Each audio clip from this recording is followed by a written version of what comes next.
This is the story of Ugly Pie. It's 2014 and I'm 24 years old. My father had kicked me out of the house because I was drinking too much.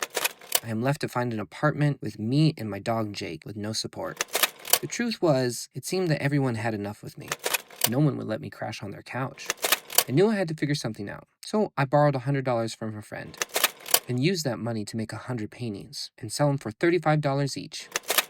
As my father is a famous painter, I didn't want to go under his last name to prove I could do it on my own. So I came up with my artist name, Ugly Pie. The name Pie was from a family nickname my father gave me. Pie was short for Potsy, which meant hair tie in Taos Pueblo. I know deep down inside I was failing myself. I felt ugly. As hair is a symbol of strength of life, the artist name translates ugly life. I would sneak into my dad's studio to paint and head down to my favorite bar, the Matador, which ended up being my studio/art gallery. The Matador ended up being my new home. Punk rock dive bar that played Salsa Distortion and Blue Velvet on the TV screen.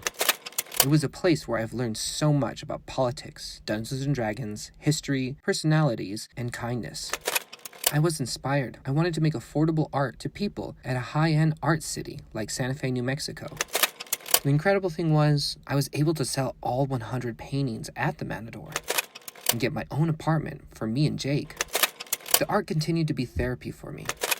Whiskey and cigarettes were my color palette as I would paint my fears of what I didn't want to turn out to be. I never wanted to drink alcohol. It killed everyone on my dad's side of the family. I thought I would find a cure for alcoholism, but I just became an alcoholic. Not only was I disappointing my father and my friends, but I was disappointing myself. I needed these paintings to help me see what I was feeling, what I was going through. How could I change? And the Matador was such a caring place to help me figure that out. The art was working. I got to do small underground art shows. I was able to sell over 400 paintings. I started to build a better relationship again with my family. 10 years later, I decided to pick up painting again, trusting my subconscious to see other stories that I didn't know about myself. This led me to get picked up by Blue Rain Gallery, one of the best art galleries in Santa Fe, New Mexico. By getting this opportunity, my art now sells for a higher price. What I've learned from this journey is words that I take from my father. Do the work and the rest will come. Walk and don't run. I never did any of this in the mind to be an amazing painter.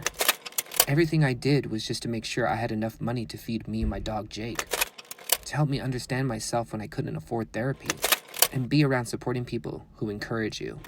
Whenever you are at your lowest, use the art to share your stories, because we are all going through the same thing, but at different times in our life.